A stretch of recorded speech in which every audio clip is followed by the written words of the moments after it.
On my way back from seeing Oliver Anthony in Albany, Georgia. It was quite a show. I'll be talking about it soon enough, probably write a piece about it.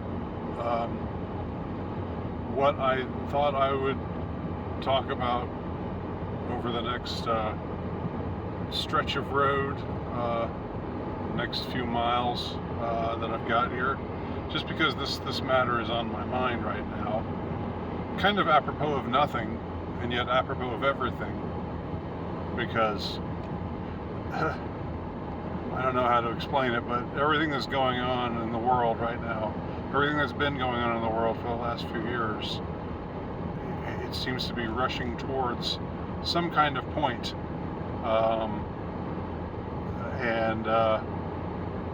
It's just a feeling I have. I think it's a feeling a lot of people have. So when you think about how we got here, how we got to this point,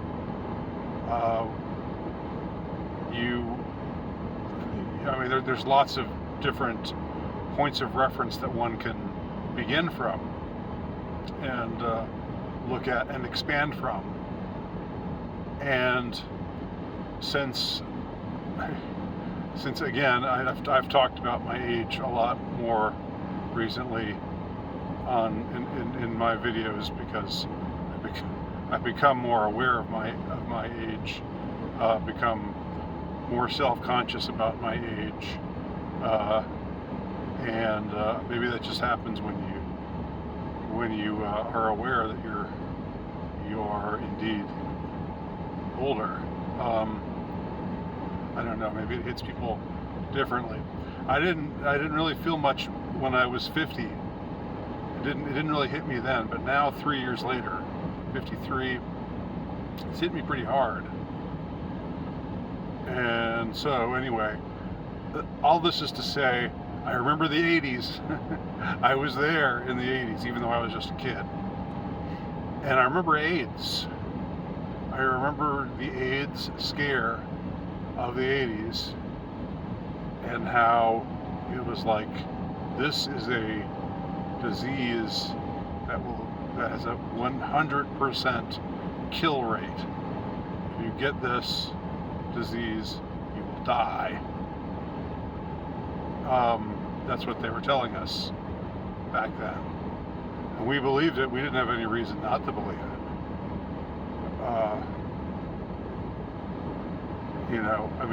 When I say we, I mean us normies, but by normies, I mean 99% of the population. Not some rogue doctors here and there who were talking about how it's all a scam and HIV doesn't even exist, and such and such and so forth. And I don't even know what to say about those folks now. I'm open to possibilities, because my mind is quite a bit more open than it was back then. Back then I just sort of believed what the news told me, as did most people back then. It was a more trusting time. So yeah, we had AIDS. It was like, this is at first it was like, this is a gay disease, this is affecting gay men, and but don't be homophobic. It's bad to be homophobic. If you're afraid of AIDS, then you're homophobic. But concomitantly with that, at the same time they were hitting us with that guilt trip, they were also saying AIDS is not just a gay disease anymore. Straight people are getting it, and it's going to be, pretty soon everybody's going to know somebody who's got it, and it's going to, it's going to be everywhere, and it's going to, not be, it'll be as commonly spread by heterosexual contact as by homosexual contact. They were telling us two contradictory things at the same time. One, AIDS is a gay disease, so don't be homophobic, even though the disease is awful and gay guys get it. But if you're afraid of it, then you're homophobic, and that's bad. You're a bad person. But then they're also saying, no, it's not a gay disease. You ignoramus. You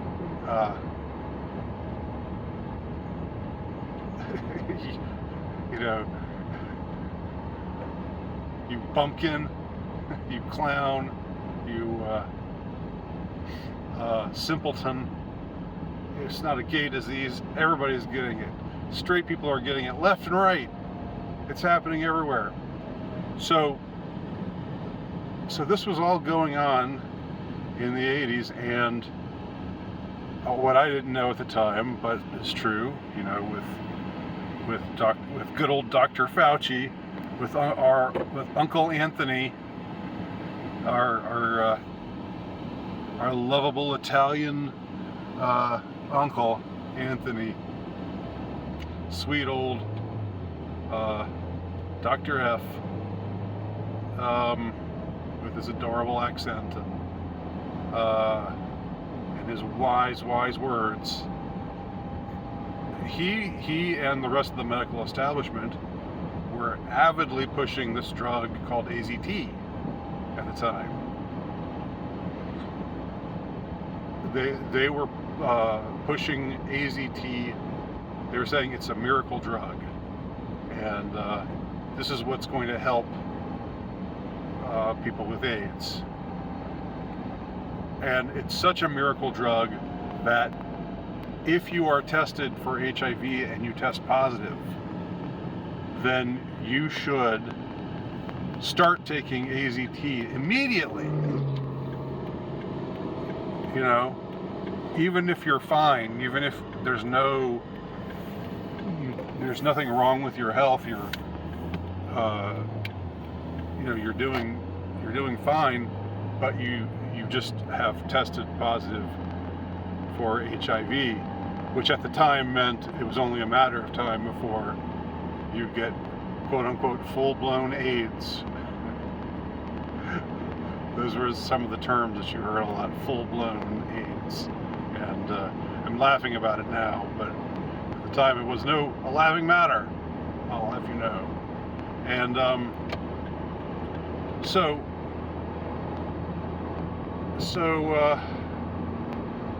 they were pushing this drug AZT on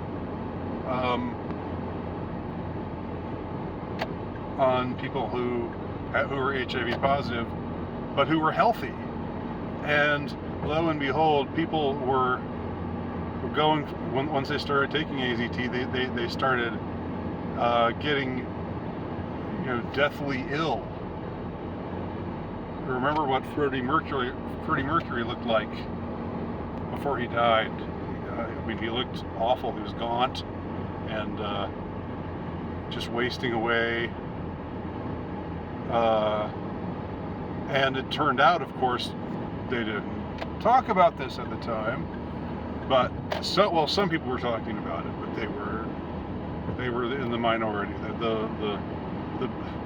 The based and the people we would call based now, the knowledgeable, the non-normies, were very much in the minority. But the reason why that was happening is because AZT was poison. It was like chemotherapy times 20. So, of course, it was causing people who were taking it to waste away and die. How many people did Fauci and his minions kill? It kind of boggles the mind.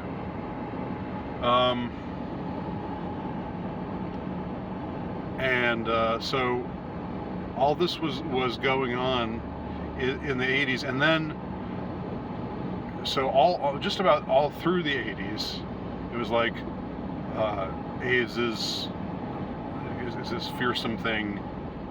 There's this hovering specter of AIDS. Don't get AIDS. Wear a condom. Don't get AIDS. Everybody who you touch might have AIDS. but don't be paranoid like all the bumpkins and simpletons and bigots. But still, you know, you might get AIDS if you if you just if you have sex with the wrong person, heterosexual sex, and the wrong person might just be the girl next door, the guy next door. So be fearful. I mean, they were doing a number on us. In retrospect, they were running all kinds of contradictory ops, you know, psyops on our minds. Contradictory. You know, that they contradicted one another. And then there was Magic Johnson. Now, Magic Johnson is interestingly named because something magical happened when Magic Johnson was tested positive for HIV. Now, I think this was like 1990 or so, 90 or 91 or so, and it was like, oh, wow, Magic Johnson, this NBA star, macho man, you know, slept with tons and tons of women. He got it. He must have gotten it from a woman. So so that proves that it's not a gay disease, and blah blah blah. And now we're gonna see Magic Johnson, you know, this beloved basketball star. He's gonna start to he'll waste away before our eyes, and it's going to be terribly sad, and so forth and so on. But guess what? That didn't happen. I don't know how it didn't happen. I don't know who got in Magic Johnson's ear, because I don't think. I mean, this is no knock on Magic. He's, you know, all credit to Magic and his basketball skills, and you know, seems like a nice guy and everything, but it doesn't seem like somebody who would avidly research this kind of stuff. He seems like somebody who would just go along with what he's being told. But somehow somebody got in Magic Johnson's ear. Somebody, the person who did not get in Freddie Mercury's ear and whisper to Freddie Mercury, stay off the AZT. But somebody's told Magic that. Somebody told Magic, stay off the AZT. There are other treatments. And then Magic Johnson lived. And he lived and lived and lived and lived and lived. And he's still alive today. And, you know, he's an old man now. He's what? I don't know, 70, in his 70s. He's fine. What in the world? What in the world? I thought this was a disease that had no cure, that everybody who got it died from it inevitably. And just recently I found out that if you want to say, well, Magic is maybe never really had it. Maybe it was just a scam to say he had it because he was straight, and they wanted to make it into, I don't know. But I just found out the other day that whoever the lead singer of Frankie Goes to Hollywood, who is as gay as the day is long, he got AIDS and he got HIV, and he's still with us too. You know, much lower profile person, but a lesser celebrity, but still. So somewhere along the way, something broke the spell, and people realized. I mean, I don't know what it is. Is it that HIV doesn't really exist? Is it that HIV doesn't really signify anything? Or is it just like that if you have HIV, there are other treatments. If you take other treatments for your symptoms, you can avoid quote unquote full-blown, what used to be called full-blown AIDS. I mean, maybe people still die of AIDS today. I don't know. I don't hear about it anymore. You don't hear about it anymore. What the heck happened? But guess who was around the ghoulish figure who was around all of this this entire brouhaha of HIV/AIDS? Fauci, pushing a drug that killed people. No, that didn't happen. That didn't happen just in 2021.